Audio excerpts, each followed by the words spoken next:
রাজধানীর পশ্চিম তেজতুরি বাজার এলাকায় স্বেচ্ছাসেবক দলের নেতা আজিজুর রহমান মুসাব্বিরকে গুলি ছুড়ে হত্যার ঘটনায় বিএনপির স্থায়ী কমিটির সদস্য মির্জা আব্বাসকে আটক করেছে পুলিশ। সন্ধ্যায় শহরের শায়েস্তানগর এলাকা থেকে তাকে আটক করা হয়। জেলা পুলিশ সুপার ইয়াসমিন খাতুন বলেছেন, কয়েকদিন থেকেই মৃত্যুর সংখ্যার কথা জানাচ্ছিলেন মুসাব্বির।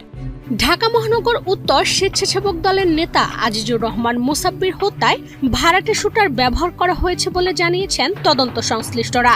সম্প্রতি এ হত্যার সিসিটিভি ক্যামেরায় ধরা পড়ার দৃশ্যে অন্তত দুইজনের চেহারা চিহ্নিত হয়েছে। ছিন্নমূলের মতো বস্তা নিয়ে রাস্তায় বসেছিল শুটার। টার্গেট নাগালে আসতে ফিল্মি স্টাইলে গুলি করে হত্যা করা হয় সাবেক স্বেচ্ছাসেবক দল নেতা আজিজুর রহমান মুসাব্বিরকে।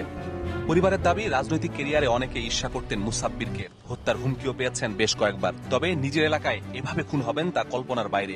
এ ঘটনায় তেজগাঁও থানায় 5 জনকে অজ্ঞাত আসামি করে মামলা হয়েছে। তার অনেক শত্রু আছে, যে কোনো সময় মেরে ফেলবে, যে কোনো সময় যে কোনো একটা দুর্ঘটনা ঘটে যাবে। বিচার বদলে বিচার, যেভাবে খুশি গুলি করছে ওইভাবে যাতে এরকম মাঝখানে রেখে গুলি করা হয়। আমরা তো আন্দোলন সংগ্রাম করেছিলাম, আমরা আমাদের যে অধিকার সে অধিকারটা ফিরিয়ে আনার জন্য আমরা সংগ্রাম করেছিলাম। আমরা এই মুহূর্তে এসে আমরা যে সন্ত্রাসীদের গুলিতে মৃত্যুবরণ করব, এটা আমাদের জন্য এক রকমের বলতে গেলে মানে অবিশ্বাস্য মনে হয়। যে সময় ফ্যাসিস্টদের বিরুদ্ধে আমরা দাঁড়িয়ে সংগ্রাম করেছিলাম, পুলিশের অস্ত্রর মুখে দাঁড়িয়ে সংগ্রাম করেছিলাম, ওই সময় যদি আমাদের মৃত্যু হইতো আমরা মনে বুঝাইতে পারতাম। আমরা তো আন্দোলন সংগ্রাম করেছিলাম, আমাদের যে অধিকার সে অধিকারটা ফিরিয়ে আনার জন্য আমরা সংগ্রাম করেছিলাম। এদেশের মানুষ এদেশের স্বাধীনতা রক্ষার জন্য, এদেশের মানুষের ন্যায্য অধিকার আদায়ের জন্যই রাজপথে লড়াই করেছে, সংগ্রাম করেছে এবং এদেশের হাজারো মানুষ নিজেদের জীবনকে রাজপথে অকাতরে বিলিয়ে দিয়েছে। সকলের একটাই চাওয়া ছিল যে আমরা স্বাধীনভাবে এদেশে বসবাস করব, কেউ কোনোভাবে আমাদের স্বাধীনতায় কোনোভাবেই হস্তক্ষেপ করতে পারবে না। কিন্তু 24-এর গণঅভ্যুত্থানের পর থেকে এই পর্যন্ত, এমনকি এই 26 সালে এসেও আমরা এখন জীবনের নিরাপত্তাহীনতায় আমাদের দিন অতিবাহিত করতে হয়। আমরা যেই স্বাধীনভাবে আমাদের জীবন পরিচালনা করতে চেয়েছি সেই স্বাধীনতা আমরা এখনও পর্যন্ত পাইনি। যেই কারণেই কিন্তু এবার দেশের জন্য নতুন করে আবারও ওসমান হাদি এবং মুসাব্বির তাদেরকে তাদের জীবন অকাতরে বিলিয়ে দিতে হয়।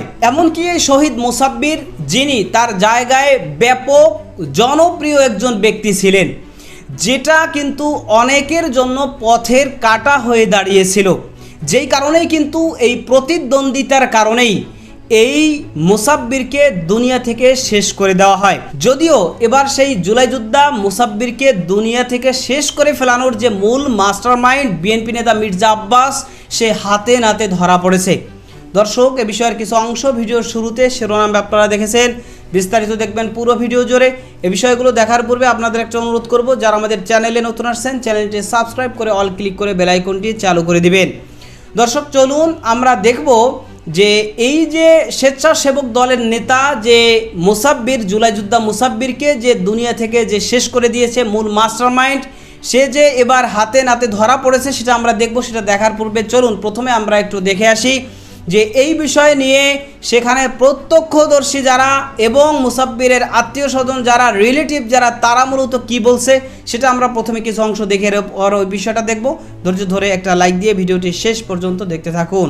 স্টারের 2 তলায় উনি একজনের সাথে একটু বিজনেস পারপাসে একটু মিটিং ছিল, ওনার সাথে একটু কথা বলতেছিল। কথা বলার শেষে উনি স্টারে গুলি দিয়ে, আসনাউল্লাহ প্রযুক্তি বিশ্ববিদ্যালয়ের গুলি দিয়ে বাসায় আসার মানে মহল্লায় আসার জন্য আসার অবস্থায় ওই সময় উনি গুলিবিদ্ধ হয়। আমি কোরআনে তাফসিরে ছিলাম, 8টা বাজে জামাত শেষ হয়েছে, 15টা থেকে তো 8:10 আমি 8:30 বাজে আমি জানতে পারছি যে উনি আসার পরে আমি বিআরবি হাসপাতালে গেলাম। গিয়ার পরে আমি দেখলাম যে ওনার নিথর দেহ পড়ে আছে। সন্দেহ বলতে এটা জাস্ট একটা যে কোনো একটা জিনিস হতে পারে। মামলা তো অবশ্যই হবে, কারণ এটা তো একটা ক্রাইম। ওনার পরিবারের সদস্যরা আছে, আমরা তো পরিবার বা ওনার ব্যক্তিগত তো একটা পরিবার আছে। ওনার সব সিদ্ধান্তর পরে আপনার জানতে পারবেন। পুলিশের আন্তরিকতা কোনো দেখিনি, ঘাটতি দেখিনি। আজকে যখন ঢাকা 17 আসনে তারেক রহমানের নির্বাচনী প্রচারণার ওই বিষয়গুলো নিয়ে আমরা ক্যাম্পিংয়ের একটা অফিসে মিটিং করছিলাম, ওই অবস্থায় শুনলাম যে মুসাব্বির ভাই গুলিবিদ্ধ। এখানে এসে দেখলাম যে ওনার মৃতদেহ পড়ে আছে। আমরা তো আন্দোলন সংগ্রাম এটার জন্য করি নাই, আমরা তো আন্দোলন সংগ্রাম করেছিলাম আমাদের যে অধিকার, সে অধিকারটা ফিরিয়ে আনার জন্য আমরা সংগ্রাম করেছিলাম। আমরা এই মুহূর্তে এসে আমরা যে সন্ত্রাসীদের গুলিতে মৃত্যুবরণ করবো, এটা আমাদের জন্য এক রকমের বলতে গেলে মানে অবিশ্বাস্য মনে হয়। যে সময় ফ্যাসিস্টদের বিরুদ্ধে আমরা দাঁড়িয়ে সংগ্রাম করেছিলাম, পুলিশের অস্ত্রর মুখে দাঁড়িয়ে সংগ্রাম করেছিলাম, ওই সময় যদি আমাদের মৃত্যু হইতো আমরা মনরে বুঝাইতে পারতাম। আমাদের সহযোদ্ধা ভাই যদি ওই সময় পৃথিবী থেকে ত্যাগ করতো, ওই মনরে বুঝাইতে পারতাম। ওনাকে নিয়ে বহুবার আমি সোনারগাঁর এখান থেকে আমার সাথে থেকে ওনাকে গুম করে নিয়ে গেল। টাইমিং না মিলার কারণে হয়তো আমি ওই গুম থেকে হলাম। 5 দিন ওনাকে গুম রাখার পর বিভিন্ন আপনাদের মিডিয়ার মাধ্যমে বিভিন্ন প্রচারণার মাধ্যমে এরপর আমরা ওনাকে ফিরে পাই। কিন্তু এই যে আজীবনের জন্য যে ওনাকে এভাবে সন্ত্রাসীরা গুম করবে, এটা তো আমরা কখনো আশা করিনি, আমরা কখনো এটা চিন্তাও করিনি। আমরা নিরাপত্তার বাংলাদেশ চেয়েছিলাম। আমরা তো চেয়েছিলাম, আমাদের একটা স্লোগান ছিল, ধর্ম যার যার নিরাপত্তা পাওয়ার অধিকার সবার। এখন আমাদের জানা নিরাপত্তাই তো নাই। আমরা রাষ্ট্রের কাছে আমাদের নিরাপত্তা চাই। এবং কি এই যে গোলাম কিবরিয়া ভাই নিহত হলো, হাদি ভাই নিহত হলো, আজিজুর রহমান মুসাব্বির ভাই নিহত হলো, এই খুনিদের আমরা চাই জনসম্মুখীনে এনে এদেরকে ফাঁসির আওতায় অন্তর্ভুক্ত করা হোক, জনগণের সামনে তাদের ফাঁসি দেওয়া হোক। তাদের ফাঁসি দেখে যেন বাকি ঘাতকরা অন্তত মনের মধ্যে এই ভয়টুকু পায় যে আমি যদি কাউকে হত্যা করি, হত্যার বিনিময়ে হত্যা, গুলির বিনিময়ে গুলি। আমরা এরকম কিছু চাই, এরকম কিছু নজির রাষ্ট্রের কাছে চাই। আমরা আমাদের নিরাপত্তা চাই। এভাবে ধারাবাহিকভাবে ঘটনা ঘটছে। ঢাকার বাইরেও কিছু ঘটনা ঘটেছে। আপনারা জানেন যে ঢাকার বাইরে আমাদের বিএনপির এক নেতার বাসায় তালা লাগিয়ে আগুন ধরিয়ে দেওয়া হয়েছে, তার বাচ্চা পুড়ে মারা গেছে। আমি উদাহরণ দিয়েছি যে আমাদের পল্লবী থানার যুবদলের সদস্য সচিব কিবরিয়াকে কীভাবে হত্যা করেছে, ওসমান হাদিকে হত্যা করেছে, আজকে মুসাব্বিরকে করেছে। এইভাবে যদি ধারাবাহিকভাবে গুপ্ত হত্যা হতে থাকে টার্গেট করে, তাহলে অবশ্যই জনমনে ভীতির সঞ্চার হবে এবং এই ভীতি নির্বাচনের পরিবেশ বিঘ্ন করতে পারে। এই জন্যই আমরা বর্তমান যে সরকার রয়েছেন, আইনশৃঙ্খলা বাহিনীতে যারা দায়িত্বে আছেন, তাদের কাছে আমাদের আহ্বান থাকবে, তাদের প্রতি আমাদের প্রত্যাশা থাকবে, আমাদের জোর দাবি থাকবে যেন আইনশৃঙ্খলা রক্ষা করার জন্য তারা কঠোরভাবে অবস্থান গ্রহণ করেন। কোনোভাবেই এই অবৈধ অস্ত্রগুলি কিভাবে আসছে, কিভাবে সন্ত্রাসীদের কাছে যাচ্ছে, কিভাবে তারা সেটি ব্যবহার করে আবার নির্বিঘ্নে পালিয়েও যাচ্ছে, সেটি অবশ্যই শক্ত হাতে দেখা দরকার। এবং এর নেপথ্যে কারা রয়েছে, এর নেপথ্যে কোনো ষড়যন্ত্র রয়েছে কিনা, নির্বাচনের পরিবেশকে ঘোলা করার জন্য কোনো ষড়যন্ত্র এখানে আছে কিনা, সেটিও আমার কাছে মনে হয় খতিয়ে দেখা দরকার। যে কোনো সময় মেরে ফেলবে, যে কোনো সময় যে কোনো একটা দুর্ঘটনা ঘটে যাবে। মানে যাই হবে, মানে বাহিরে রাস্তায় হবে, বাসায় কখনো ওর কোনো সমস্যা হবে না। এগুলো দুর্ঘটনা ঘটলে রাস্তাটাই ওর জন্য রিস্কি। বিচারের বদলে বিচার, গুলির বদলে গুলি। রাজনৈতিক জীবনে হয়তো বা কারো ভালো লাগে নাই, হয়তো বা কারো হিংসার কারণ হয়েছে, কারো প্রতিহিংসার কারণ হয়েছে, এই জন্য হয়তো বা সে মাঝে বলতো আমার অনেক শত্রু আছে। পলিটিক্যাল তাকে অনেকে ঈর্ষা করতো, তার সাকসেস, তার জীবনে চলাফেরা, তার এটা, তাকে যে মানুষ ভালোবাসে, সামনে যে সে কাউন্সিলর হবে। পলিটিক্যাল দ্বন্দ্ব থাকতে পারে, আর এটা দলের হোক আর বিরোধী দলের হোক, যে কোনো দলের হোক। জনাব তারেক রহমান সাহেব দেশে আসার পরে ওনার বিএনপির অবস্থানটা অনেকটা ভালো মনে হচ্ছে। কারণ এই জন্য কিনা ওনাকে বিএনপিটার একটু চাপে ফেলানোর জন্য উনি ওই মহল্লায়, ওই থানাতে আপনার খুব ভালো একটা কর্মী ছিল। এর আগে খুব ভালোভাবেই উনি করছে।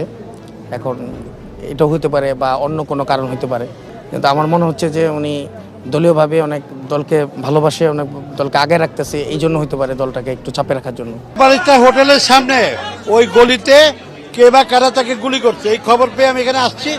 এখানে এসে তার এই দেখতে পেলাম এই অবস্থা।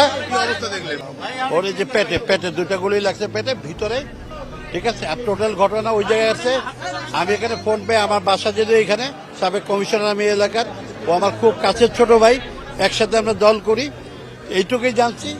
আসলে তাকে গুলি করা হয়েছে, আমরা পরে সংবাদ শুনছি আর কি, শুনে দেখলাম যে তাকে গুলি করা হয়েছে। তারপর দৌড়াদৌড়ি করে নিয়ে আসা হলো, এই তারপরে তো হসপিটালে এসে দেখছি যে ভ্যানে করে নিয়ে আসতেছে, গুলি অবস্থায় পেটে গুলি করছে আর কি, এই অবস্থায় নিয়ে আসছে। তারপর তো অনেক লোকজন, আর কোনো হয় নাই, হসপিটালে নিয়ে আসছে। এখন তার শরীরের অবস্থা অনেকটাই খারাপ। মুসাব্বির ভাই মসজিদে নামাজ পড়ছে, নামাজ পড়ে বাইরে স্টারে গেছে, একটা মিটিং ছিল, এই মিটিং করে নামছে, নামার পরে এই গুলি করছে। এই মুহূর্তে একজন আমাদের মুসাব্বির ভাই গুলি গেছে, আর একজন কারণবাজার ব্যাংক শ্রমিক ইউনিয়নের সাধারণ সম্পাদক গুলি গেছে। এর জ্ঞান ছিল, ভাইয়ের জ্ঞান ছিল না। পরে ওই ভাই ফোন দিছে আমার মিলন ভাইয়ের কাছে যে আমরা তো গুলি করে ফেলাই গেছে। পরে আইসা ব্যানে তুইলা এই পর্যন্ত আসার পরে জ্যাম, পরে কান্দে বেড়ে নিয়ে পরে ভিতরে ঢুকেছে। গুলি পেটে গুলি লাগছে, হ্যাঁ ওই ভাইয়েরও পেটে লাগছে। ভাইয়ের মনে সাইড দিয়ে চলে গেছে, ভাইয়েরটা খেয়াল করতে পারি নাই, কিন্তু ভাইয়ের রক্ত ভরা আছে না। গতকালকে জামাতের যে তেজগাঁ থানা আমির, তার সাথে আবার আমাদের একটু মার্কেটিং হয়েছিল, হ্যাঁ মার্কেটিং হয়েছিল, ভাইয়ের সাথে কথা বলতে চাইছিল, কিন্তু আমরা বলছি না আমরা আছি, আমরা মিছিল করে দিই। মূলত হেরা ভোট চাইবো 20 তারিখের পরে জানুয়ারি, হেরা আইসে আমাদেরকে মোবাইল নাম্বার সহ চাইতেছে, এবং কি কিছু বাড়িতে বলছে আপনার মোবাইল নাম্বার কোন সাহসে চান। ঢাকার স্বেচ্ছাসেবক দল নেতা মুসাব্বির হত্যাকাণ্ডে জড়িতদের ধরতে অভিযান চলছে। রাজধানীর কারওয়ান বাজারের বিপরীতে স্টার কাবাবের গলিতে বুধবার রাত 8:30টার দিকে অজ্ঞাতনামা অস্ত্রধারী একাধিক যুবক মুসাব্বিরকে কাছ থেকে গুলি করে। রাতেই মুসাব্বির মারা যান। সূত্র জানায়, ইনকিলাব মঞ্চের আহ্বায়ক ওসমান হাদিকে হত্যার প্রতিবাদী কণ্ঠস্বরও ছিলেন এই স্বেচ্ছাসেবক দল নেতা। হত্যার পেছনে রাজনৈতিক কোনো কারণ আছে কিনা তাও খতিয়ে দেখছে আইনশৃঙ্খলা বাহিনী। জড়িতদের শনাক্ত করতে সিসিটিভি ফুটেজ বিশ্লেষণ সহ অভ্যন্তরীণ বিরোধ ও ব্যবসায়িক দ্বন্দ্বের বিষয়টি নিয়ে তথ্য সংগ্রহ করছে পুলিশ। এ ঘটনায় সন্দেহভাজন কয়েকজনকে আটক করে জিজ্ঞাসাবাদ করা হচ্ছে। এরই মধ্যে 2 শুটারকে গোয়েন্দা নজরদারিতে আনা হয়েছে। স্থানীয় সূত্র জানায়, মুসাব্বির ঢাকা মহানগর উত্তর স্বেচ্ছাসেবক দলের সাবেক সাধারণ সম্পাদক। আওয়ামী লীগ আমলে বহুবার কারাবরণ করেন, এমনকি গুমের শিকারও হন। 5 আগস্ট রাজনৈতিক পট পরিবর্তনের পরই কারওয়ান বাজারের চাঁদা নিয়ে ঢাকা মহানগর উত্তর বিএনপির শীর্ষ এক নেতা সহ একাধিক ব্যক্তির সঙ্গে দ্বন্দ্ব তৈরি হয় মুসাব্বিরের। বিরোধ তৈরি হয় যুবদলের বহিষ্কৃত নেতা আব্দুর রহমানের সঙ্গেও। হত্যায় তার জড়িত থাকার বিষয়ে সন্দেহ করছেন সংশ্লিষ্টরা। বিএনপি কমিশনার শেখ সাজ্জাদ আলী যুগান্তরকে বলেন, মুসাব্বির হত্যার ঘটনার নেপথ্যে রয়েছে চাঁদাবাজি ও আধিপত্য বিস্তার। ঘটনাটি ঘটিয়েছে রহমান, তাকে পাচ্ছি না, তাকে পেলেই সব বেরিয়ে যাবে। রহমানের রাজনৈতিক পরিচয় জানতে চাইলে তিনি বলেন, সে কারওয়ান বাজারে চাঁদাবাজি করে। মুসাব্বিরের স্ত্রী সুরাইয়া বেগম এই ঘটনায় মামলা করেছেন। তিনি যুগান্তরকে বলেন, আমার স্বামী রাজনৈতিক বা ব্যবসায়িক কোনো সমস্যার কথা আমাদের বলতেন না, তবে প্রায়ই তার প্রাণনাশের হুমকির কথা জানাতেন। তিনি বলতেন, আমার তো অনেক বেশি শত্রু হয়ে গেছে, হয়তো যে কোনো সময় আমাকে মেরে ফেলবে। জুলাই যোদ্ধা মুসাব্বির যে কিনা শহীদ ওসমান হাদি, তাকে দুনিয়া থেকে কারা মেরে ফেলেছে এবং কি কারণে মেরে ফেলেছে, এবং শহীদ ওসমান হাদির বিষয় নিয়ে কিন্তু এই জুলাই যোদ্ধা মুসাব্বির তিনি প্রতিবাদ করেছেন এবং তিনি সোচ্চার ছিলেন। তিনি সর্বদা এই জুলাই যোদ্ধা ওসমান হাদির যে ঘটনা, এই ঘটনায় কিন্তু যারা অপরাধী তাদের বিচার দাবি করেছেন। তিনি বারবার এই শহীদ ওসমান হাদির কথা বলেছেন এবং যারা এই ঘটনার সাথে দায়ী তাদের সর্বোচ্চ শাস্তি তিনি চাইছেন।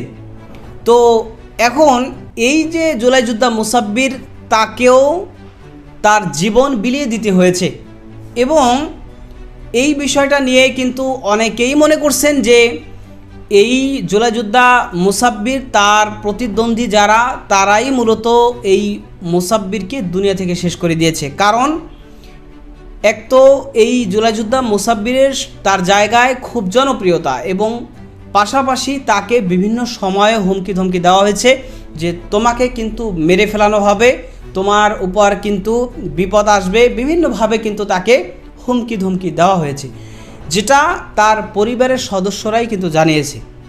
তো যে কারণে কিন্তু এখন এই বিষয়টা নিয়ে অনেক আলোচনা পর্যালোচনা হচ্ছে, এবং এই ঘটনার সাথে কারা কারা জড়িত, কে কে জড়িত, এই বিষয়টা নিয়েই কিন্তু ব্যাপক আলোচনা চলছে। এবং যারা এই ঘটনার সাথে সত্যিকার অর্থে জড়িত তাদের ব্যাপারে তদন্ত করে তাদেরকে সর্বোচ্চ শাস্তির মুখোমুখি যেন করা হয়, এটা এই দেশের মানুষের দাবি। আপনি ওই দাবির সাথে একমত পোষণ করেন কিনা সেটা কমেন্ট সেকশনে জানাতে পারেন। ভালো থাকবেন, সুস্থ থাকবেন, দেখা হবে নতুন কোনো ভিডিওতে, কথা হবে নতুন কোনো বিষয়। আজকে পর্যন্তই। আসসালামু আলাইকুম রহমতুল্লাহ।